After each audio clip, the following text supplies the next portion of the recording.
नमस्कार दोस्तों। डेट है आज की 8 जनवरी 2021 और स्वागत है आपका एडिटोरियल डिस्कशन में।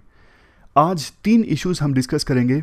एक हिंदू का फॉरेस्ट रिस्टोरेशन से संबंधित, इसके अलावा देखो 2 और इश्यूज हम डिस्कस करेंगे। एक तो द प्रिंट का फेशियल रिकॉग्निशन टेक्नोलॉजी से संबंधित, और एक इंपॉर्टेंट इशू आज हम डिस्कस करेंगे बेसिक स्ट्रक्चर का, संविधान का बेसिक स्ट्रक्चर। आपके सारे जो कंसेप्ट है ना बेसिक स्ट्रक्चर के बारे में वो क्लियर हो जाएंगे। ये जो आर्टिकल है ना यहाँ पे हिंदू का, ये तो प्रधानमंत्री की सुरक्षा में जो चूक हुई ना उससे संबंधित है। गलती किसकी है, पॉलिटिक्स नहीं होनी चाहिए, सुप्रीम कोर्ट में सुनवाई होगी, ये सब पॉइंट्स हैं। मतलब ऐसे पॉइंट्स नहीं हैं जो आंसर्स में यूज हो सके। सिंपल से पॉइंट्स हैं कि आखिरकार रूट किसने क्लियर किया, अगर रूट क्लियर था तो पुलिस ने फोर्स का इस्तेमाल क्यों नहीं किया प्रोटेस्टर को हटाने के लिए। तो काइंड ऑफ ऐसी घटना है जिसे फेडरलिज्म में एग्जाम्पल के तौर पर बेशक आप इस्तेमाल कर लो, अदरवाइज इस पे क्वेश्चन नहीं आने वाला है। अब आगे बढ़ने से पहले एक बार कल जो ऐसे का पेपर यूपीएससी ने पूछा ना वो आप देख लीजिए। देखो, सबसे पहली बात मैं आपको ये बोलना चाहता हूँ, अगर आपको असहज लगा हो ना, कॉन्फिडेंस डाउन हुआ हो, इस पेपर को देख के बिल्कुल भी डरने की जरूरत नहीं है। आप में से वो लोग जिन्होंने कभी ना कभी फिलोसफी का ऐसे अटेम्प्ट किया होगा उनको तो पता है चीज़ें मैनेज की जा सकती हैं। मतलब एक बार आपने तरीका सीख लिया ना, उसके बाद ठीक ठाक प्रैक्टिस की तो आप इन एसेस को मैनेज कर सकते हो। सारे एसेस तो नहीं, लेकिन कुछ एसेस तो आसानी से मैनेज किए जा सकते हैं। आगे से हम थोड़ा थोड़ा ये जो कोट्स होते हैं ना अजीब से फिलोसफी के, इनको भी थोड़ा एक्सपेंड करके डिस्कस करेंगे अलग अलग डायमेंशंस में, ताकि आपके भी जो दिमाग है इस डायरेक्शन में चलना स्टार्ट हो। और जब फाइनली अगले साल आप ऐसे लिखोगे, यानी इसी साल है मेंस, कुछ महीनों के बाद अब जब आप यूपीएससी के फाइनल पेपर में बैठ के ऐसे लिखोगे तो आपको किसी प्रकार की कोई परेशानी ना हो। तो हम इस प्रकार के कोर्स को एक्सपेंड करके डिस्कस करेंगे आगे से फ्रिक्वेंटली। देखो, जाहिर तौर पर इस पेपर को देख के एक बार के लिए आप असहज आपने महसूस किया होगा कि कितने अजीब से क्वेश्चंस यूपीएससी ने पूछ लिए हैं। देखो, पिछले 4-5 सालों से फिलोसफी वाले ऐसे तो यूपीएससी पूछ रही है, लेकिन इस बार तो ऑलमोस्ट सारे ही ऐसे फिलोसफी वाले हैं। बट एक बात मैं आपको बताता हूँ, इसमें से देखो 8 ऐसेस में से ना कुछ ऐसे हैं जो हैं तो पुराने टाइप के ही, जैसे वुमेन एम्पावरमेंट, टेक्नोलॉजी वाले, लेकिन उनको पूछा गया है फिलोसफी की आड़ में। जैसे आप ये देखिए, कौन से वाला, ये देख लीजिए, hand that rocks the cradles rules the world. पालना झुलाने वाले हाथों में ही संसार की बागडोर होती है। पालना कौन झुलाता है? मदर। तो ये मदरहुड, वुमेन एम्पावरमेंट, इस इशू से संबंधित आपको लिखना था सिंपल, लेकिन क्वेश्चन डिफिकल्ट पूछ लिया गया है, तो इतना घबराने की जरूरत नहीं है। हाँ, सारे एसेस करने लायक नहीं थे। देखो, कुछ तो बिल्कुल वेग से हैं, पता ही नहीं लगा कि लिख भी दिया तो कैसा लिखा, सही डायरेक्शन में लिखा नहीं लिखा, लेकिन कुछ अटेम्प्ट किए जा सकते हैं। देखो, जैसे ये हैं, they are better practices to the best practices. अब ये भी लिखा जा सकता है कि बेस्ट कुछ नहीं होता, बेस्ट के आगे भी स्कोप होता है। जैसे देखो, इसमें एरिस्टोटल का कंसेप्ट होता है गोल्डन मीन का, जिसमें एरिस्टोटल ये कहना चाहते हैं कि आप बिल्कुल एक्सट्रीम में मत जाओ। बेस्ट प्रैक्टिकेबल, देखो बेस्ट प्रैक्टिकेबल इंप्लीमेंट क्या किया जा सकता है। जैसे देखो, मैं अपना एग्जांपल देता हूं। देखो, मुझे पर्सनली ऐसा लगता है कि मैं और ज़्यादा एफर्ट्स लगाऊं तो एडिटोरियल डिस्कशन को इंप्रूव किया जा सकता है, लेकिन उसमें फिर 8-9 घंटे लग जाएंगे एक आधे घंटे की वीडियो बनाने में, 40 मिनट की वीडियो बनाने में। आप देखो, अगर एक दिन में मैं 8-9 घंटे लगाऊंगा एक लेक्चर एडिटोरियल का बनाने के लिए, तो क्या ये बेस्ट तो हो जाएगा, लेकिन कितने दिन बेस्ट चलेगा? बेस्ट प्रैक्टिकेबल तो नहीं है ना। बेस्ट प्रैक्टिकेबल ये है कि मैं डेली 4 घंटे लूँ एडिटोरियल की एक वीडियो बनाने में, ये बेस्ट प्रैक्टिकेबल है। तो हमेशा इंप्रूवमेंट का स्कोप रहता है। इस थीम पर आप काफ़ी सारी डायमेंशंस ऐड कर सकते हो। इतिहास में जाओ कि पहले स्लेव्स की वेलफेयर के बारे में सोचा जाए, यही बहुत कुछ था, लेकिन धीरे धीरे स्लेवरी खत्म हुई, अब धीरे धीरे हर एक की ह्यूमन डिग्निटी का ख्याल रखा जाता है, इक्वलिटी आ गई। तो हुआ ना, उस समय बेस्ट ये माना जाता था कि बस स्लेव्स की वेलफेयर का सोच लो, उतना ही बहुत है, स्लेवरी तो खत्म कभी नहीं होगी। लेकिन आज टाइम कितना बदल गया है। तो हर एक डायमेंशन में, टेक्नोलॉजी की डायमेंशन में पहले इंटरनेट आया था, आज तो देखो कैसी कैसी टेक्नोलॉजीज आ रही हैं। तो हमेशा अच्छी प्रैक्टिसेस का स्कोप रहता है। इसी बात को आप अलग अलग डायमेंशंस में दिखा सकते हो। और देखो जो यूपीएससी के ये स्टेटमेंट्स होती है ना, ये होते क्वेश्चन हैं, क्वेश्चन मार्क आप अपने आप लगा लिया करो। और अगर आप इस स्टेटमेंट से सहमत ना भी हो ना, तो उसके खिलाफ भी लिखो। कोई ज़रूरी नहीं कि जो स्टेटमेंट्स यूपीएससी ने दी हैं इनको जस्टिफाई ही करना है। जैसे पालना झूलने वाले हाथों में ही संसार की बागडोर होती है। अब काइंड ऑफ यूपीएससी तो ये बोलना चाहता है कि जो वुमेन होती हैं उनके हाथों में संसार की बागडोर है, क्योंकि जिन बच्चों को उन्होंने बड़ा किया है कल को वही बच्चे देश की बागडोर संभालेंगे। बट आप इस बात के विरोध में भी लिख सकते हो कि कैसे वुमेन एम्पावरमेंट सिर्फ मिथ है।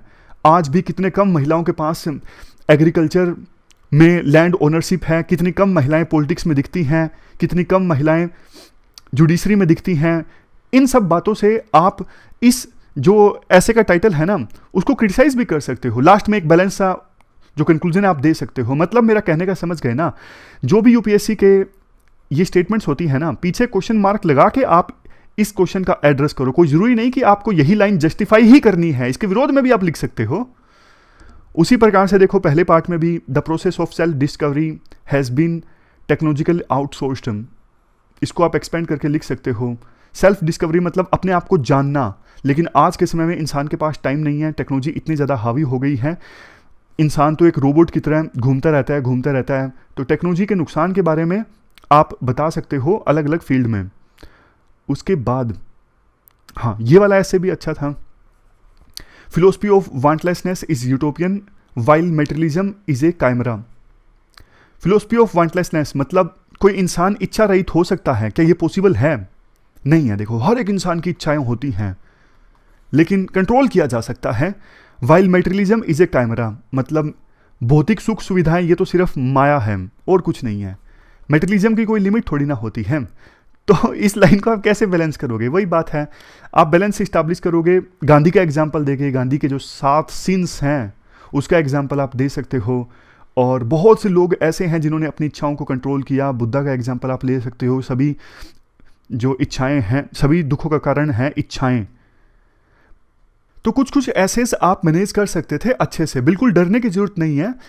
जैसा मैंने पहले भी आपको कहा, थोड़ा थोड़ा हम आगे से ऐसे ऐसे कोट्स जो हैं उनको एक्सपेंड करके डिस्कस करेंगे, ताकि आप भी थोड़ा माइंड पर स्ट्रेस डालो और जो भी इस प्रकार के कोट हों उनके बारे में सोच को अलग अलग डायमेंशंस में, इससे आपकी डेली बेसिस पे कुछ ना कुछ थोड़ी थोड़ी जो प्रैक्टिस है ना वो होती जाएगी। बिल्कुल डरने की जरूरत नहीं है। चलिए डिस्कशन स्टार्ट करते हैं। First important article forest restoration से संबंधित है।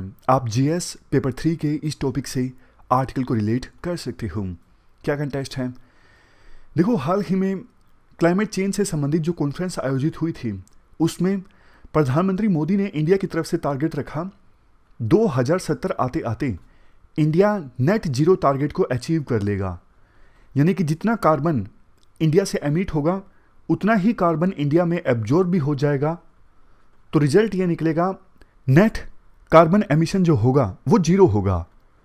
तो ये टारगेट अब इंडिया का है 2070 का। हालांकि देखो पहले इंडिया काफ़ी ना हेजिटेंट था, हिचकिचा रहा था कि हम इस प्रकार के किसी टारगेट को नहीं अपनाएंगे, क्योंकि ऐतिहासिक रूप से वेस्टर्न कंट्रीज जिम्मेदार हैं क्लाइमेट चेंज के लिए, हम जिम्मेदार नहीं हैं। हम तो अभी डेवलप कर रहे हैं, डेवलपिंग स्टेज में हैं। लेकिन काफ़ी प्रेशर आया इंडिया पर और आखिरकार इंडिया ने 2070 का टारगेट ले ही लिया। अब राइटर बोलते हैं देखो इस टारगेट को हमें अचीव करना है ना, तो हमें कार्बन को एब्जॉर्ब करने की ज़्यादा से ज़्यादा व्यवस्था करनी होगी। और फॉरेस्ट जो है ना वो कार्बन को एब्जॉर्ब करने में इंपॉर्टेंट रोल प्ले करते हैं। मतलब कि ज़्यादा से ज़्यादा पेड़ उगाए जाएं कार्बन एमिशंस को एब्जॉर्ब करने के लिए। बट देखो ऑलरेडी हमारे देश में जो फॉरेस्ट है ना वो तो डिग्रेड हो रहा है और बात कर रहे हैं हम और ज़्यादा पेड़ उगाने की। अच्छा, आगे बढ़ने से पहले एक क्वेश्चन मैं आपसे पूछता हूँ। एक तरफ देखो फॉरेस्ट का डिग्रेडेशन और दूसरी तरफ डिफोरेस्टेशन, इन दोनों टर्म्स में क्या डिफरेंस है? Forest degradation and deforestation. Deforestation तो मतलब सिंपल पेड़ों को काटना, पेड़ों को काटा जा रहा है, इसका मतलब है डिफोरेस्टेशन, पेड़ कम हो रहे हैं।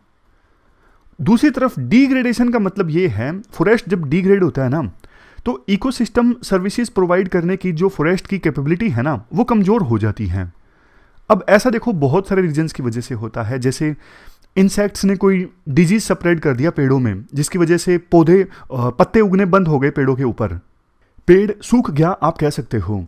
तो ऐसी सिचुएशन में जब पेड़ सूख गया तो कार्बन को एब्जॉर्ब नहीं कर सकेगा ना, तो इकोसिस्टम सर्विसेज नहीं प्रोवाइड कर सकेगा। तो मतलब आप समझ गए डिफोरेस्टेशन एंड फॉरेस्ट डिग्रेडेशन के बीच में क्या डिफरेंस है। राइटर ये बोलते हैं, सरकार बोलती है कि नए पेड़ उगाओ, भैया पहले जो पेड़ हैं आप वही संभाल लो ना।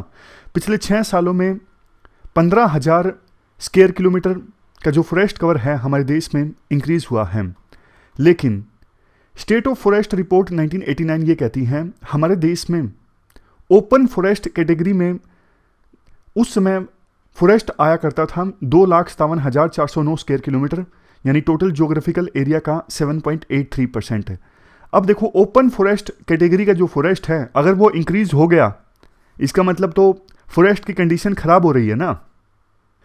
हमारे देश में यही हुआ है पिछले 30 सालों में, 1989 से लेकर 2019 तक, यानी 30 सालों में जो ओपन कैटेगरी का फॉरेस्ट है ना वो इंक्रीज होके हो गया है 3,04,499 स्क्वायर किलोमीटर, यानी टोटल जो ज्योग्राफिकल एरिया है ना उसका 9.26% है।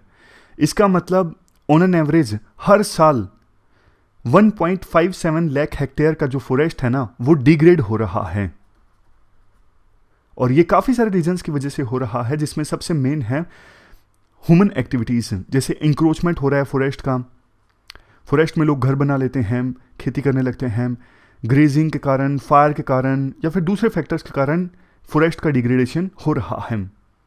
ये भी कहा जाता है आर्टिकल में 1980 से लेकर अभी तक 1.5 मिलियन हेक्टेयर का जो फॉरेस्ट है ना वो डाइवर्ट हो चुका है डेवलपमेंट एक्टिविटीज़ के लिए, और नियरली 1.48 मिलियन हेक्टेयर का जो फॉरेस्ट है ना उसको इंक्रोच कर लिया गया है लोगों के द्वारा। इसके लिए देखो बहुत सारे फैक्टर्स रिस्पॉन्सिबल हैं। लोग इंक्रोचमेंट क्यों करते हैं फॉरेस्ट का, फॉरेस्ट की ज़मीन का इस्तेमाल क्यों करते हैं, गरीबी आप कह सकते हो, हमारे देश में गरीबी काफ़ी ज़्यादा है, तो उन्हें लगता है फॉरेस्ट रिसोर्सिस की सहायता से अपनी जीवन याचिका चलाई जा सकती है। अब देखो आप ध्यान से सुनिएगा, चूंकि राइटर कहते हैं ह्यूमन एक्टिविटीज़ के कारण फॉरेस्ट का डिग्रेडेशन हो रहा है बड़े स्केल पर, तो इस वजह से अगर आपको फॉरेस्ट को रिस्टोर करना है ना तो आपको लोकल कम्युनिटीज का पार्टिसिपेशन सुनिश्चित करना होगा। मतलब ह्यूमन एक्टिविटीज के कारण अगर फॉरेस्ट डिग्रेड हो रहा है तो उन्हीं की सहायता आप लीजिए फॉरेस्ट रिस्टोरेशन में। राइटर कहते हैं जब देखो 1988 में नेशनल फॉरेस्ट पॉलिसी आई ना तो उसमें कंसेप्ट था जॉइंट फॉरेस्ट मैनेजमेंट का। जॉइंट फॉरेस्ट मैनेजमेंट में स्टेट और फॉरेस्ट के आसपास जो कम्युनिटीज रहती हैं ना वो मिल के काम करती हैं फॉरेस्ट को कंजर्व करने के लिए। मतलब कि लोकल कम्युनिटीज और सरकार के बीच पार्टनरशिप का कंसेप्ट इमर्ज होकर आया था in joint forest management committees में। बाद में एक और कंसेप्ट निकल के आया forest development agencies. Forest development agencies इसलिए इस्टेब्लिश की गई थी, जैसे देखो मैं आपको एग्जांपल की सहायता से बताता हूं। मान लीजिए फॉरेस्ट है, ये फॉरेस्ट है। अब देखो इस फॉरेस्ट में ना कोई एनजीओ है वो भी काम करना चाहता है फॉरेस्ट रिस्टोरेशन की तरफ, कोई कॉर्पोरेट ग्रुप भी काम करना चाहता है, टाटा जैसे ग्रुप है। उसके बाद लोकल कमेटी के लोग हैं वो भी फॉरेस्ट रिजर्वेशन की तरफ काम करना चाहते हैं। अब ये सारे अलग अलग ऐसे काम करेंगे तो ज़्यादा अच्छा आउटकम नहीं आएगा, लेकिन मान लीजिए इन सभी प्रयासों को कंसोलिडेट कर दिया जाए और जो पैसा देना चाहता है तो फिर अच्छे से इस पूरे फॉरेस्ट एरियाज में उस पैसे की सहायता से फॉरेस्ट को रिजर्व किया जा सकता है। तो कहने का मतलब ये है, ये जो अलग अलग प्रयास पहले होते थे ना उनको कंसोलिडेट करने के लिए फॉरेस्ट डेवलपमेंट एजेंसीज इस्टेब्लिश की गई थी, और fund joint forest management committees के पास फंड आता है इन्हीं फॉरेस्ट डेवलपमेंट एजेंसीज के थ्रू। तो जब देखो ये कंसेप्ट आया ना जॉइंट फॉरेस्ट मैनेजमेंट का, आज के समय में स्टेटस ये है पूरे देश में 1,18,000 जॉइंट फॉरेस्ट मैनेजमेंट कमेटीज हैं जो कि 25 मिलियन हेक्टेयर फॉरेस्ट एरिया को कवर कर रही हैं। ज़्यादातर ये जॉइंट फॉरेस्ट मैनेजमेंट कमेटीज है ना ये उन प्रोजेक्ट्स को मैनेज कर रही हैं जो कि चलाए जा रहे हैं एक्सटर्नल एजेंसीज की मदद से, जैसे World Bank, Overseas Economic Cooperation Fund, Department for International Development, United Kingdom और यूरोपियन यूनियन। इन एक्सटर्नल एजेंसीज की सहायता से जो प्रोजेक्ट्स चलाए जा रहे हैं फॉरेस्ट को रिस्टोरेशन करने में, उनकी मैनेजमेंट, उनकी देखरेख की जा रही है इन जॉइंट मैनेजमेंट कमेटीज के द्वारा। उसी प्रकार से देखो national parks, sanctuaries, tiger reserves, इनको मैनेज करने के लिए भी जॉइंट मैनेजमेंट का कंसेप्ट निकल के आया, जो कि दिखता है इको डेवलपमेंट कमेटीज में। इको डेवलपमेंट कमेटीज में भी तो सरकार जो है लोकल कम्युनिटी के साथ मिल के काम करती है ना, national parks, tiger reserve, sanctuaries, इनके आसपास के एरियाज को कंजर्व करने के लिए। तो ये कंसेप्ट भी इफेक्टिव था इको डेवलपमेंट कमेटीज का भी। अब देखो दोनों एग्जांपल्स की सहायता से ना राइटर ये साबित करने की कोशिश कर रहे हैं कि जब लोकल कम्युनिटी के साथ मिलकर सरकार काम करती है ना, तो ज़्यादा अच्छे ढंग से फॉरेस्ट को मैनेज किया जा सकता है। पहले तो सरकार ने ऐसा किया था, लेकिन आज के समय में बहुत सारे ऐसे प्रोजेक्ट हैं, जैसे देखो integrated development of wild life habitat, project tiger, fire management, CAMPA यानी compensatory afforestation management and planning authority, इन सब में लोकल कम्युनिटीज़ का जो पार्टिसिपेशन है ना बहुत कम है। यानी इन सारे प्रोजेक्ट्स में जॉइंट फॉरेस्ट मैनेजमेंट कमिटीज़ का रोल बहुत ज़्यादा कम है। नाम का पार्टिसिपेशन होता है in joint forest management committees का। तो इस वजह से फॉरेस्ट डिग्रेडेशन बढ़ रहा है। जहां जहां पे जॉइंट फॉरेस्ट मैनेजमेंट कमिटीज़ को इन्वॉल्व किया गया है ना, वो प्रोजेक्ट सफल साबित हुए हैं। और ये सारे जो प्रोजेक्ट्स हैं ना अभी लैग कर रहे हैं, क्योंकि इसमें लोकल कम्युनिटीज़ का पार्टिसिपेशन नहीं है through joint forest management committees. इसके बाद राइटर ये कहते हैं आज के समय में देखो जो लोकल इंस्टीट्यूशंस है ना, जैसे ग्राम पंचायत हो गया या फिर जॉइंट फॉरेस्ट मैनेजमेंट कमेटी हो गया, इनका रोल ना सिर्फ कंसल्टेशन तक रह गया है। पहले ये मिलके प्लानिंग भी करते थे और इम्प्लीमेंटेशन भी करते थे, लेकिन आज के समय में बस फॉर्मेलिटी रह गई है कि इनसे थोड़ा बहुत फॉर्मेलिटी कर ली जाती है, पूछ लिया जाता है, कई बार तो पूछा भी नहीं जाता है। अदरवाइज प्लानिंग कैसे फॉरेस्ट को रिस्टोर किया जाए, वो उन सब चीज़ों में इनको इन्वॉल्व नहीं किया जाता। इसकी वजह से ना फॉरेस्ट डिपार्टमेंट और लोकल कमिटीज़ के बीच में टकराव काफ़ी देखने को मिलता है, क्योंकि फॉरेस्ट डिपार्टमेंट काफ़ी बार ऐसे डिसीजंस ले लेती हैं जो कि लोकल कम्युनिटीज़ के इंटरेस्ट के अगेंस्ट होते हैं। अब इस आर्टिकल में देखो लास्ट में 3 बातें आती हैं, लास्ट में 3 सजेशंस राइटर देते हैं। सबसे पहला सजेशन, आप लोकल कम्युनिटीज़ को इंसेंटिवाइज करो, उनको शामिल करो प्लानिंग में, इम्प्लीमेंटेशन में, तो फिर ज़्यादा बेहतर ढंग से फॉरेस्ट को रिस्टोर किया जा सकता है। और इसके लिए देखो एप्रोप्रिएट पॉलिसी इंटरवेंशंस की आवश्यकता है, मतलब सही ढंग से आपको पॉलिसीज़ बनानी होंगी। जैसे तेलंगाना ने हाल ही में पंचायत एंड म्यूनसिपल एक्ट्स को अमेंड किया इन्वायरमेंटल कंसर्न्स को एड्रेस करने के लिए, और अलग से एक फंड बनाया, ग्रीन फंड, या फिर यूँ कहें तेलंगाना हरिता निधि। इस फंड की सहायता से लोकल लेवल पे ट्री प्लांटिंग और इससे संबंधित दूसरी जो एक्टिविटीज़ हैं ना कैरी आउट की जाती हैं, ताकि फॉरेस्ट को रिस्टोर किया जा सके। तेलंगाना के इसी मॉडल को दूसरे राज्यों में भी इंप्लीमेंट करने की आवश्यकता है। बिल्कुल लास्ट पॉइंट, वैसे देखो India Glasgow leader declaration on forest and land use का सिग्नेटरी तो नहीं है, लेकिन फिर भी अगर लोकल कम्युनिटीज़ के साथ पार्टनरशिप इस्टेब्लिश की जाती है, फॉरेस्ट रिस्टोरेशन में ज़्यादा फंड्स आते हैं, तो फिर इंडिया का जो बड़ा टारगेट है ना 2070 तक नेट कार्बन एमिशन, इस टारगेट को अचीव कर सकता है। और इसके साथ साथ देखो हमारी जो बहुमूल्य बायोडाइवर्सिटी है वो भी तो प्रोटेक्ट होगी ना।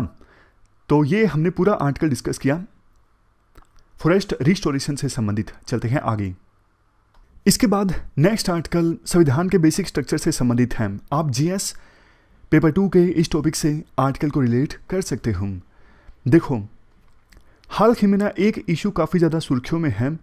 कुछ एक्सपर्ट्स ऐसे हैं जो आवाज़ उठा रहे हैं कोलिजियन सिस्टम के विरुद्ध। वो बोलते हैं जजेस ही जजेस को अपॉइंट कर रहे हैं, ऐसे सिस्टम को इन्विजन हमारे देश के संविधान निर्माताओं ने नहीं किया था। लेकिन दूसरे पक्ष ने ये कहा है कि देखो जुडिशरी की इंडिपेंडेंस ये संविधान के बेसिक स्ट्रक्चर का पार्ट है, तो उसे ही इंप्लीमेंट करने की दिशा में ये कोलिजियन सिस्टम आप मान सकते हो एक कदम है, एक एग्जाम्पल है। तो बात देखो जुडिशियल अपॉइंटमेंट की हम नहीं करेंगे इस आर्टिकल में, बात हम करेंगे बेसिक स्ट्रक्चर की। बेसिक स्ट्रक्चर संविधान का है क्या, ये कंसेप्ट कैसे इमर्ज होकर आया, बिल्कुल बेसिक्स से ही हम इस इशू को डिस्कस करना स्टार्ट करेंगे। हमारा देश आज़ाद होता है, संविधान बनता है। संविधान में जो डीपीएसपी हैं डायरेक्टिव प्रिंसिपल्स, वो देखो इन्फोर्सेबल तो नहीं है, लेकिन डीपीएसपी एक प्रकार से इंस्ट्रक्शंस हैं, गाइडलाइंस हैं जिसके अनुसार सरकार को काम करना है। जो भी सरकार बनती है उस सरकार को काम करना होगा डीपीएसपी के हिसाब से।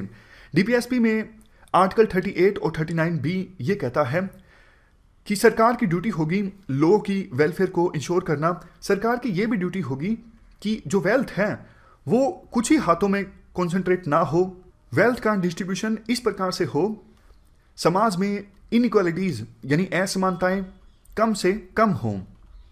अब आप ध्यान से सुनिएगा। देखो, ब्रिटिशर्स जब हमारे देश में राज कर रहे थे तो उन्होंने रेवेन्यू कलेक्ट करने के लिए अलग अलग मेथड्स अपनाए। जमींदारों के पास बहुत बहुत लैंड जमा हो गया था। मतलब कुछ लोग ऐसे थे जमींदार जिनके पास 500 एकड़ लैंड, 1000 एकड़ लैंड, और बहुत से लोग ऐसे जिनके पास बिल्कुल लैंड नहीं। तो एक प्रकार से बहुत ज़्यादा इनइक्वालिटीज। और ये सरकार की ड्यूटी बनती थी कि आर्टिकल 38 और 39 बी के हिसाब से इनइक्वालिटीज को कम करना, यानी लैंड रिफॉर्म लेके आना, ताकि जो सरप्लस लैंड है जमींदार के पास, अगर किसी जमींदार के पास 1000 एकड़ लैंड है, भाई आप 20 एकड़ रख लो, बाकी जिन लोगों को आवश्यकता है ये लैंड उनको दिया जाएगा। इस प्रकार के कानून गवर्नमेंट लेके आई 1950 में, जमींदारी एबोलिशन एक्ट। अब देखो, गवर्नमेंट जब जमींदारों से लैंड छीनने लगी तो जाहिर सी बात है जमींदारों को तो अच्छा नहीं लगेगा। जमींदार गए कोर्ट्स में। कोर्ट्स में जाके जमींदार बोले कि सर जी देखो, ये हमारे फंडामेंटल राइट्स को वायलेट कर रहे हैं। आर्टिकल 19 और आर्टिकल 31, उस समय राइट टू प्रॉपर्टी एक फंडामेंटल राइट हुआ करता था। तो जमींदारों ने जाके कोर्ट्स में बोला, सर जी देखो, आर्टिकल 19 और आर्टिकल 31 के हिसाब से जो प्रॉपर्टी है वो हमारा फंडामेंटल राइट है, और सरकार ऐसा कोई कानून नहीं बना सकती जो फंडामेंटल राइट्स को वायलेट करता हो।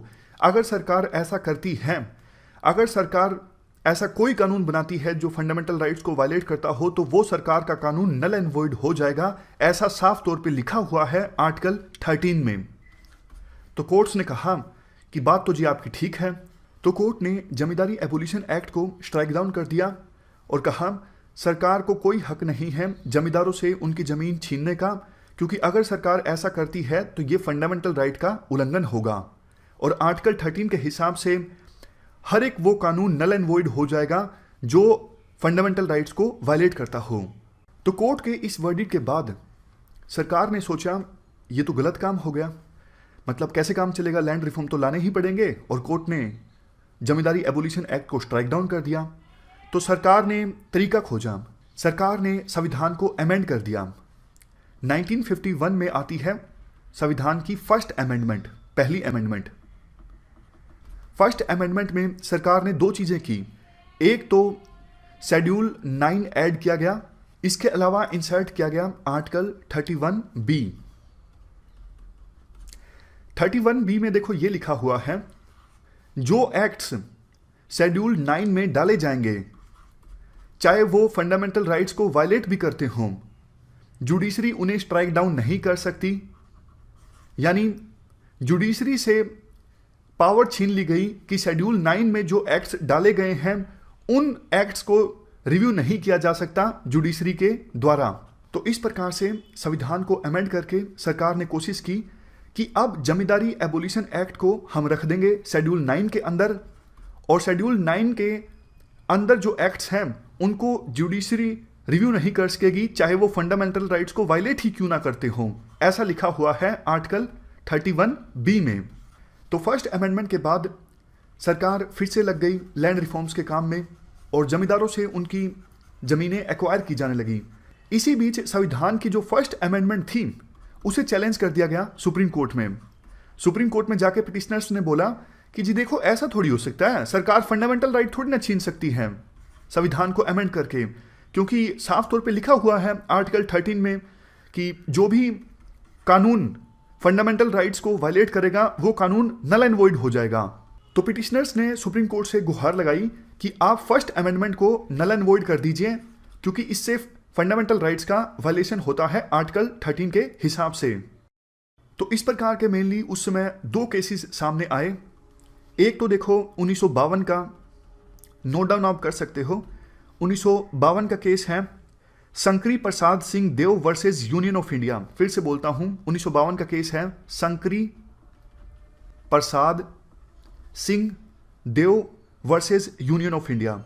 और 1955 का केस है Sajjan Singh versus state of Rajasthan 1955। Sajjan Singh versus state of Rajasthan 1955 का केस।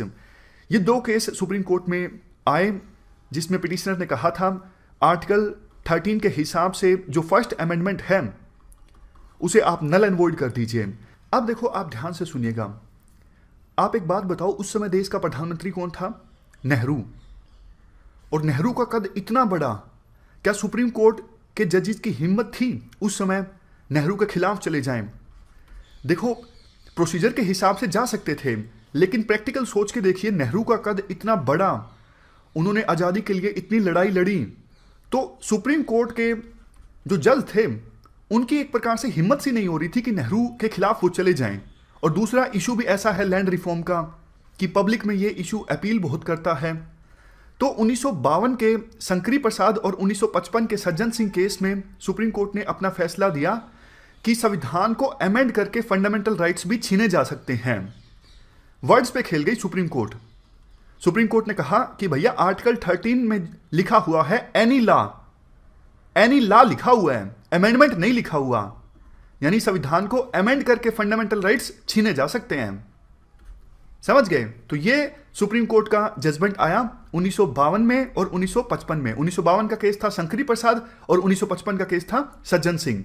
तो एसेंस आप निकाल सकते हो, सुप्रीम कोर्ट ने घुटने टेक दिए पार्लियामेंट के सामने कि आप संविधान को अमेंड करके चाहे मर्जी फंडामेंटल राइट्स छीन लो।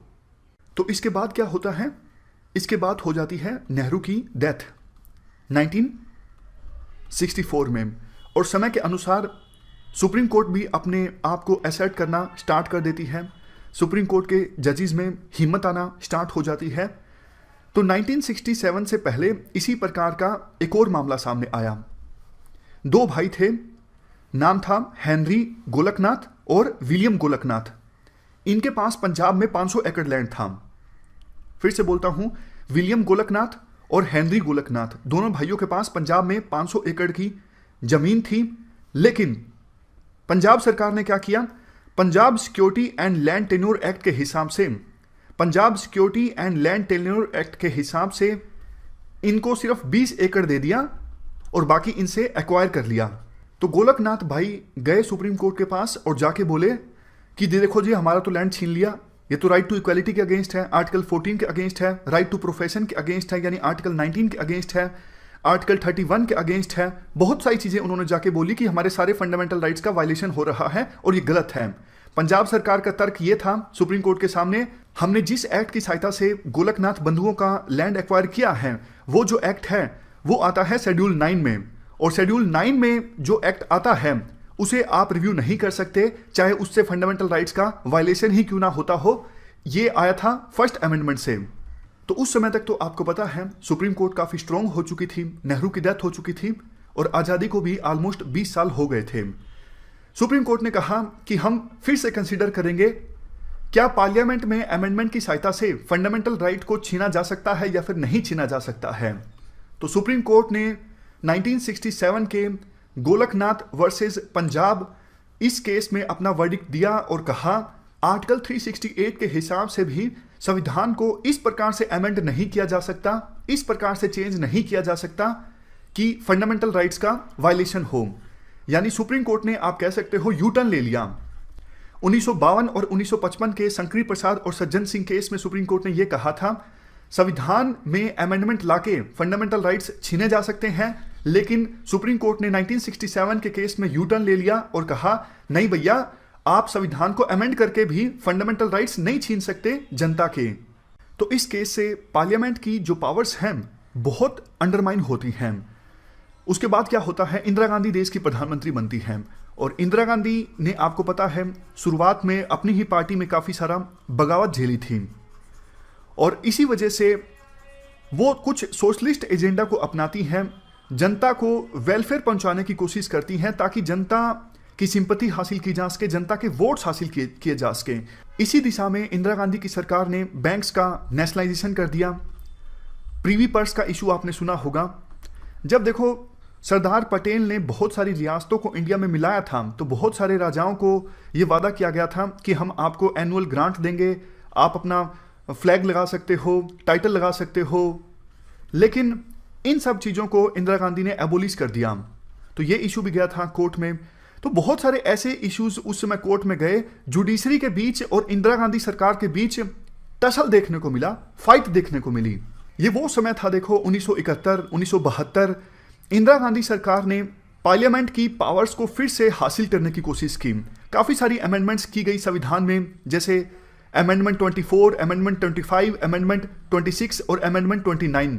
जैसे मैं आपको दो अमेंडमेंट्स के बारे में बताता हूं। अमेंडमेंट 25 क्या थी संविधान की और अमेंडमेंट 29 क्या थी। अमेंडमेंट 25 के हिसाब से एक तो देखो आर्टिकल 31A को चेंज किया गया। अगर सरकार किसी से लैंड एक्वायर करती है और कंपनसेशन कम दी जाती है, तो वो पर्सन सुप्रीम कोर्ट के सामने या फिर कोर्ट के सामने जाके ये नहीं बोल सकता कि मेरे फंडामेंटल राइट का वायलेशन हो गया है। और दूसरा, अमेंडमेंट 25 के हिसाब से एक नया आर्टिकल इंसर्ट किया गया संविधान में, 31C। ये क्या था? आर्टिकल 31C जो कि ऐड किया गया अमेंडमेंट 25 की सहायता से, कहता है अगर सरकार डीपीएसपी को इंप्लीमेंट करने के लिए, यानी डायरेक्टिव प्रिंसिपल्स को इंप्लीमेंट करने के लिए सरकार कोई कानून लाती है, तो उस कानून को रिव्यू नहीं किया जा सकता सुप्रीम कोर्ट के द्वारा, ये कहते हुए कि वो जो कानून है वो फंडामेंटल राइट का वायलेशन करता है। समझ गए? फिर से बोलता हूं, अमेंडमेंट 25 की सहायता से आर्टिकल 31C ऐड किया गया। आर्टिकल 31C में कहा गया है सरकार अगर डीपीएसपी को इंप्लीमेंट करने के लिए कोई कानून लेके आती है तो उस कानून को रिव्यू नहीं किया जा सकता, ये कहते हुए कि ये जो कानून है वो फंडामेंटल राइट को वायलेट करता है। इसके अलावा अमेंडमेंट 29 क्या है? अमेंडमेंट 29 में क्या किया गया? केरल के दो एक्ट्स, केरल के लैंड रिफॉर्म संबंधी दो एक्ट्स, उनको डाल दिया गया शेड्यूल 9 में, यह इंश्योर करने के लिए कि जुडिशरी केरल के लैंड रिफॉर्म संबंधित उन दो एक्ट्स को रिव्यू ना करें। तो कहने का एसेंस देखो ये है, इन अमेंडमेंट्स की सहायता से सरकार की तरफ से पूरी कोशिश की गई कि 1967 में गोलकनाथ केस में जो सुप्रीम कोर्ट की जजमेंट आई थी, जिसमें सुप्रीम कोर्ट ने कहा था कि आप संविधान को अमेंड करके भी फंडामेंटल राइट्स नहीं छीन सकते, इस जजमेंट को नलीफाई किया जा सके। लेकिन अब देखने लायक चीज ये है, इन अमेंडमेंट्स के बाद सुप्रीम कोर्ट का क्या रिएक्शन होता है। यानी मामले का अब पटापेक्स होने वाला है, मामला बिल्कुल कंक्लूजन तक पहुंचने वाला है। 1972 में केरल में जो लैंड रिफॉर्म्स एक्ट आए, उसके बाद क्या हुआ, एक मठ था केरल में जिसके प्रीस्ट थे केशवानंद, उनकी मठ की 500 एकड़ जमीन को एक्वायर कर लिया गया।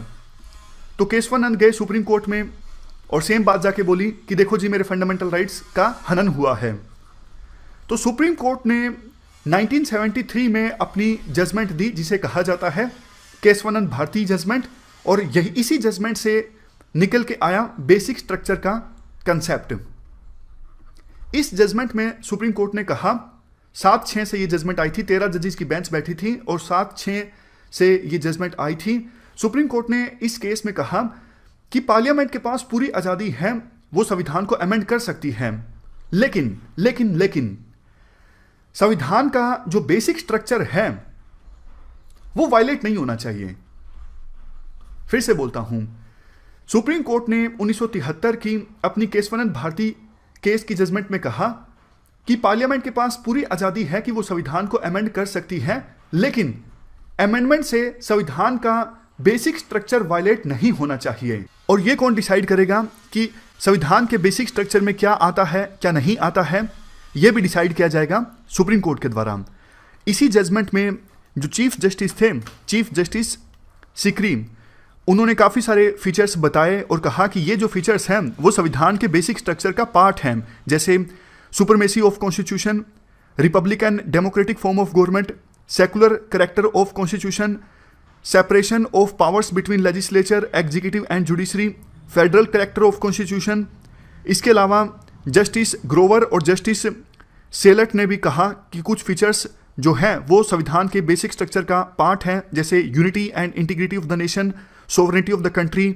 जस्टिस हेगड़े ने भी कुछ फीचर्स बताए जो कि संविधान के बेसिक स्ट्रक्चर का पार्ट है, democratic character of polity, unity of country. कहने का एसेंस देखो ये हुआ ये भी सुप्रीम कोर्ट ही तय करेगी कि कौन सी चीज़ संविधान का बेसिक स्ट्रक्चर का पार्ट है। और जो चीज़ सुप्रीम कोर्ट ने तय कर ली कि ये संविधान के बेसिक स्ट्रक्चर का पार्ट है, सरकार संविधान को अमेंड करके ऐसा कुछ नहीं कर सकती जिससे संविधान का जो बेसिक स्ट्रक्चर है वो वायलेट होता हो। तो एक प्रकार से बैलेंस इस्टेब्लिश करने की कोशिश की गई सुप्रीम कोर्ट ने अपने इस केशवानंद भारती केस की जजमेंट में। 1967 का जो गोलकनाथ केस था, उस केस में सुप्रीम कोर्ट ने यह कहा था आर्टिकल 368 जो है वो सिर्फ एक प्रोसीजर बताता है। आर्टिकल 368 पावर नहीं देता पार्लियामेंट को। लेकिन केशवानंद भारती केस में सुप्रीम कोर्ट ने कहा कि आर्टिकल 368 पार्लियामेंट को पावर भी देता है और प्रोसीजर भी बताता है संविधान को अमेंड करने का। यानी गोलकनाथ केस में जो कुछ कहा गया वो गलत था। बैलेंस इस्टेब्लिश करने की सुप्रीम कोर्ट ने कोशिश की। 1973 के इस केशवानंद भारती केस में सुप्रीम कोर्ट ने कहा कि पार्लियामेंट चाहे सब कुछ अमेंड कर सकती है, लेकिन उस अमेंडमेंट से संविधान का बेसिक स्ट्रक्चर वायलेट नहीं होना चाहिए। और ये कौन डिसाइड करेगा कौन सी चीज़ संविधान के बेसिक स्ट्रक्चर में आती है, कौन सी नहीं आती है, यह भी डिसाइड किया जाएगा सुप्रीम कोर्ट के द्वारा। तो एक प्रकार से सुप्रीम कोर्ट ने अपनी इस केशवानंद भारती केस की जजमेंट में यह साफ कर दिया कि पार्लियामेंट के पास अनलिमिटेड पावर नहीं है संविधान को अमेंड करने की। हाँ, ये बात सही है, वो आर्टिकल 368 के हिसाब से संविधान को अमेंड कर सकते हैं, लेकिन उनके पास अनलिमिटेड पावर नहीं है। संविधान की अमेंडमेंट संविधान के बेसिक स्ट्रक्चर को वायलेट नहीं करनी चाहिए। अब देखो, इसके जवाब में कुछ एक्सपर्ट्स ऐसे भी हैं जिन्होंने कहा ये तो देखो टायरनी ऑफ अनइलेक्टेड है। सुप्रीम कोर्ट के जो जज हैं वो डिसाइड करेंगे क्या कुछ बेसिक स्ट्रक्चर में आता है और क्या कुछ बेसिक स्ट्रक्चर में नहीं आता है। तो जो चुने हुए प्रतिनिधि हैं पार्लियामेंट में, उनकी तो चलेगी नहीं, सुप्रीम कोर्ट के जजेस की चलेगी। तो ये क्रिटिसिज्म होता है बेसिक स्ट्रक्चर के कंसेप्ट का कि ये टायरनी ऑफ अनइलेक्टेड है। क्यों? जजेस की तो देखो अकाउंटेबिलिटी भी ठीक से तय नहीं होती। जजेस को जनता ने नहीं चुना है। अगर वो इस प्रकार से डिसाइड करेंगे कौन सी चीज़ संविधान के बेसिक स्ट्रक्चर को वायलेट करती है, कौन सी नहीं करती है, तो फिर पार्लियामेंट के पास जो पावर्स हैं वो कम हो जाती हैं। जनता के द्वारा चुने हुए जो प्रतिनिधि हैं उनकी जो पावर्स हैं बहुत हद तक लिमिटेड हो जाती हैं। लेकिन अब आप ध्यान से सुनिएगा, बेसिक स्ट्रक्चर के पक्ष में बहुत सारे आर्गुमेंट दिए जाते हैं। सबसे पहला आर्गुमेंट, अगर देखो पार्लियामेंट को पूरी आज़ादी दे दी गई, अनलिमिटेड पावर दे दी गई संविधान को अमेंड करने की, कल को मान लीजिए ऐसी गवर्नमेंट सत्ता में आ गई, उस पार्टी की लोकसभा में भी प्रचंड बहुमत है और राज्यसभा में भी प्रचंड बहुमत है, तो पार्लियामेंट तो यह भी डिसाइड कर सकती है कि देश को दो टुकड़ों में बांट दिया जाए। यानी आर्टिकल जो 1 है जिसमें बताया हुआ है यूनियन ऑफ इंडिया के बारे में, उस आर्टिकल को अमेंड करके इंडिया के 2 टुकड़े कर दिए जाएं। तो क्या यह मान्य होगा? बिल्कुल नहीं मान्य होगा। यह बेसिक स्ट्रक्चर के अगेंस्ट है। इसलिए बेसिक स्ट्रक्चर का जो कंसेप्ट है वो बिल्कुल ठीक है, ताकि इस प्रकार की अमेंडमेंट कोई भी ना हो सके। दूसरा आप एग्जाम्पल देख सकते हो, मान लीजिए कोई ऐसी पार्टी का बहुमत आ जाए लोकसभा में भी और राज्यसभा में भी, और वो प्रचंड बहुमत हो, वो सिचुएशन के हिसाब से आर्टिकल 21 को भी चेंज कर दे, यानी राइट टू लाइफ को। क्या ये अमेंडमेंट जायज होगा? नहीं, बिल्कुल नहीं। अगर देखो पार्लियामेंट को अनलिमिटेड पावर दे दी जाए संविधान को अमेंड करने की, कल को वो इस प्रकार की अमेंडमेंट भी ला सकते हैं कि इंडिया पर फिर से मुगल एम्पायर इस्टेब्लिश हो जाए या फिर ब्रिटिश पावर फिर से इस्टेब्लिश हो जाए। क्या वो अमेंडमेंट जायज होगा? नहीं, नहीं जायज होगा। जो लोग ये कहते हैं पार्लियामेंट के पास पूरी पावर्स होनी चाहिए संविधान को अमेंड करने की, उन लोगों को ये समझने की आवश्यकता है, कल को मान लीजिए ऐसी पॉलिटिकल पार्टी का बहुमत आ जाता है लोकसभा में भी और राज्यसभा में भी, जो संविधान में अमेंड करके ये प्रोविजन कर देती है कि इंडिया के ऊपर शासन चलेगा यूएसए का, तो क्या ये अमेंडमेंट जायज होगी? क्या पार्लियामेंट को आज़ादी देनी चाहिए इस प्रकार से संविधान को अमेंड करने की? बिल्कुल नहीं। अगर देखो इस प्रकार का अमेंडमेंट किया जाएगा तो वो संविधान इंडिया का संविधान रहेगा ही नहीं, वो तो यूएसए का संविधान हो जाएगा। तो इसलिए बेसिक स्ट्रक्चर का जो कंसेप्ट है वो बिल्कुल ठीक कंसेप्ट है। बेसिक स्ट्रक्चर के कंसेप्ट से मेजॉरिटेरियन गवर्नमेंट की जो पावर्स हैं वो लिमिटेड रहती हैं। और देखो असल में अमेंडमेंट का मतलब भी यही है। जब हम कहते हैं संविधान को अमेंड करना, इसका मतलब ये होता है संविधान में माइनर चेंजेस लाना। अमेंडमेंट का मतलब होता है माइनर चेंजेस। अमेंडमेंट का मतलब ये नहीं होता कि आप संविधान को ही चेंज कर दो। मतलब पार्लियामेंट के पास आर्टिकल 368 के हिसाब से सिर्फ संविधान में माइनर चेंजेस लाने की पावर है। ऐसी पावर नहीं है कि वो पुराने संविधान को बदल करके नया संविधान ले आए। समझ गए? तो बेसिक स्ट्रक्चर का कंसेप्ट बिल्कुल ठीक कंसेप्ट है। ये किसी भी रेजीम को टोटलिटेरियन रेजीम बनने से रोकता है। तो ये हमने पूरा आर्टिकल डिस्कस किया काफी ज्यादा डिटेल से बेसिक स्ट्रक्चर के बारे में। चलते हैं आगे। इसके बाद next article facial recognition tax से संबंधित है। आप जीएस पेपर 3 के इस टॉपिक से आर्टिकल को रिलेट कर सकते हो। जैसे देखो नाम से ही पता है, कोई लंबा चौड़ा कंसेप्ट तो है नहीं। फेशियल रिकॉग्निशन टैक्स, मान लीजिए दिल्ली में सीसीटीवी कैमरास लगे हुए हैं, आपको पता है जगह जगह पे। वो सारा डेटा एक जगह पे कॉन्सेंट्रेट होता है, एक ही जगह पे उन सारा डेटा का सर्वर है। अब कोई क्राइम घटित होता है सीपी के पास, कनॉट प्लेस के पास, तो वहां से ना एक सही तस्वीर मिल जाती है आरोपी की पुलिस को। तो पुलिस ना उस तस्वीर को सर्च करती है सीसीटीवी कैमरास का जो डेटाबेस है ना दिल्ली पुलिस के पास, उस डेटाबेस में सर्च करती है। तो पूरे दिल्ली में जहां पे भी जिस भी सीसीटीवी कैमरा में उस आरोपी की तस्वीर कैप्चर होगी ना, तो पुलिस को अलार्म मिल जाएगा कि ये जो आरोपी है उस एरिया में घूम रहा है जहां पे जिस एरिया के सीसीटीवी कैमरा में तस्वीर मिली है आरोपी की। कई सारे देशों की लॉ इन्फोर्समेंट एजेंसीज देखो इस टेक्नोलॉजी का इस्तेमाल करती हैं आरोपियों को और अपराधियों को पकड़ने के लिए, आइडेंटिफाई करने के लिए, गिरफ्तार करने के लिए। लेकिन हमारे देश में फेशियल रिकॉग्निशन टैग का इस्तेमाल किया ना जाए या फिर किया जाए, ये कंट्रोवर्शियल इशू है, क्योंकि बहुत सारे इश्यूज इसमें निकल के आते हैं अगर इस टेक्नोलॉजी का इस्तेमाल किया जाता है। जैसे इंडिविजुअल प्राइवेसी का इशू है, इंफॉर्मेशन के लीक होने का इशू है, स्टेट सैंक्शन मास सर्विलियंस का इशू है कि सरकार जो है वो बड़े स्केल पे सर्विलियंस करवा सकती है अपने सिटीजन्स की, और टेक्नोलॉजी में भी कमी सामने आ सकती है जिसकी वजह से कोई निर्दोष आदमी पकड़ा जाएगा, उसको परेशानी होगी, ये भी एक इशू है।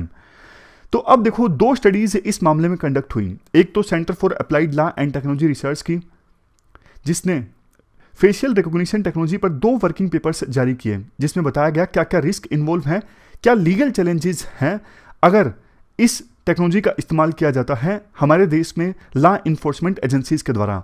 और सेकंड वर्किंग पेपर जो है ना, वो तो बल्कि एग्जामिन करता है हमारे देश में दिल्ली पुलिस ने एफआईटी को यूज किया है। दिल्ली पुलिस के पास जो सीसीटीवी कैमरास का नेटवर्क है ना, उसके डेटाबेस के थ्रू अपराधियों को आइडेंटिफाई करने की, लोकेट करने की कोशिश दिल्ली पुलिस के द्वारा की गई है इस फेशियल रिकॉग्निशन टेक्नोलॉजी की सहायता से। तो उसका क्या रिजल्ट निकला, रिजल्ट सही निकला, गलत निकला, वो सब सेकंड वर्किंग पेपर में चीजें सामने आई। तो देखो सबसे पहली चीज तो ये है, सरकार के पास देखो इतनी कैपेबिलिटी नहीं है इस प्रकार की फेशियल रिकॉग्निशन टेक्नोलॉजी को डेवलप करने की, ना ही सरकार के पास ये टेक्नोलॉजी है। तो सरकार ने जाहिर तौर पर यह टेक्नोलॉजी यूज की है तो उसे प्रोक्योर किया होगा प्राइवेट सेक्टर के प्लेयर से। अब प्राइवेट सेक्टर के प्लेयर से सरकार ने प्रोक्योर की यह टेक्नोलॉजी, तो कब की? मतलब सरकार ने कहीं पे बताया ही नहीं हमने इस प्राइवेट कंपनी से यह टेक्नोलॉजी प्रोक्योर की है, ना ही कोई पब्लिक टेंडर जारी किया गया। मतलब पब्लिक डोमेन में कुछ भी नहीं है ऐसा कि जनता को पता लगे कि सरकार ने प्राइवेट प्लेयर से ये जो टेक्नोलॉजी है, ये जो सॉफ्टवेयर है ना, वो खरीदे हैं। नेक्स्ट चीज देखो, ये जो काम होता है ना, काफी ट्रस्ट का काम होता है, विश्वास का, तभी ये काम सरकार करती है कि इंफॉर्मेशन बिल्कुल लीक ना हो जाए। प्राइवेट प्लेयर्स ने अगर ऐसी टेक्नोलॉजी बना के सरकार को दी है इंडिया में, तो कल को वही प्राइवेट प्लेयर्स उसका मिसयूज भी तो कर सकते हैं ना।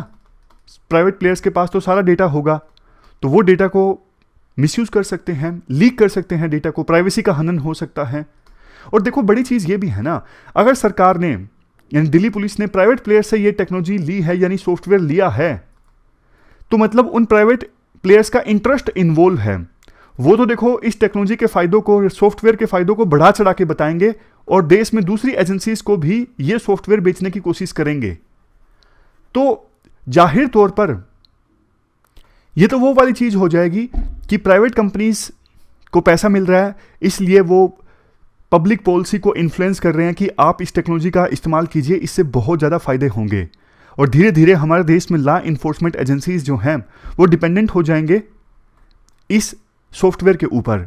वैसे भी देखो हमारे देश में पुलिस पर काफ़ी आरोप लगता है, पुलिस स्टेशंस में पुलिस पर्सनल की काफ़ी कमी होती है। तो इसलिए वो जल्दबाजी में छानबीन करते हैं। कई बार तो जिस पर शक होता है इसको इतना मारा पीटा जाता है कि वो खुद ही सच बता दे, लेकिन बाद में पता लगता है कि उसने बेचारे ने क्राइम किया ही नहीं था। अगर ज़्यादा पुलिस वाले हों, पुलिस स्टेशंस में अच्छी टेक्नोलॉजी का इस्तेमाल वो करें, तो फिर कायदे से देखो इन्वेस्टिगेशन ऐसी होनी चाहिए कि आप बिल्कुल थप्पड़ भी ना मारो जो आरोपी हैं, लेकिन एविडेंस आपके पास इतना है उससे प्रूव हो जाए कि इसी ने क्राइम किया है। लेकिन हमारे देश में शॉर्टकट अपनाते हैं। हमारे देश में छानबीन तो बाद में करते हैं, पहले जो भी जिस पर भी शक होता है उसको मारा पीटा जाता है ताकि वो खुद ही सच सच बता दे। और पुलिस वालों को इतना एक्सपीरियंस हो जाता है कि अगर कोई पर्सन इतनी मार झेल लेगा तो इसका मतलब उसने क्राइम नहीं किया है, क्योंकि पुलिस वालों को पता होता है ज़्यादातर लोग कुछ ही मार झेलने के बाद में सच बोल देते हैं। लेकिन देखो बहुत बार जो प्रोफेशनल क्रिमिनल्स होते हैं ना, वो झेल जाते हैं और इस मामले में पुलिस गलत साबित होती है। ये कोई साइंटिफिक तरीका थोड़ी ना है इन्वेस्टिगेशन का कि मारो ह्यूमन बींग्स को, बेचारों को। जिसने क्राइम नहीं किया उसके साथ उसकी डिग्निटी कितनी वायलेट होती है, सोच के देखिए उसके साथ कितना ह्यूमन राइट्स का वायलेशन हुआ है। तो ये तरीका गलत है। खैर राइटर कहते हैं गलत तो देखो फिर ये फेशियल रिकॉग्निशन टेक भी है, क्योंकि इसमें बहुत बार अब जैसे एल्गोरिथम ऐसा बना है फेशियल रिकॉग्निशन टेक में, माइनॉरिटीज़ हैं या फिर जो गरीब लोग हैं उनके चांसेस ज़्यादा हैं इस एल्गोरिथम में आने के। यानी कई बार जो इनोसेंट माइनॉरिटीज़ के लोग हैं, गरीब लोग हैं, डिप्रेस्ड सेक्शंस के लोग हैं ना, वो फंस जाएंगे इस टेक्नोलॉजी की वजह से, उनकी हरासमेंट हो जाएगी अगर एल्गोरिथम में कोई भी कमी निकली तो।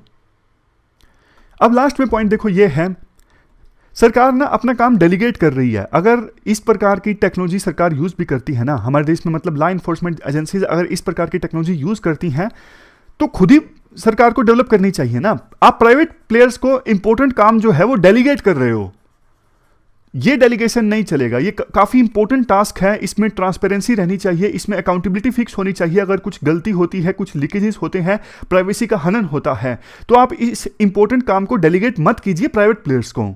तो ये पूरा इशू हमने डिस्कस किया फेस रिकॉग्निशन टेक से संबंधित। तो इस प्रकार से हमने 3 इश्यूज़ को काफ़ी ज़्यादा डिटेल से डिस्कस किया। इस डिस्कशन में फिलहाल इतना ही है। Thank you very much for discussion.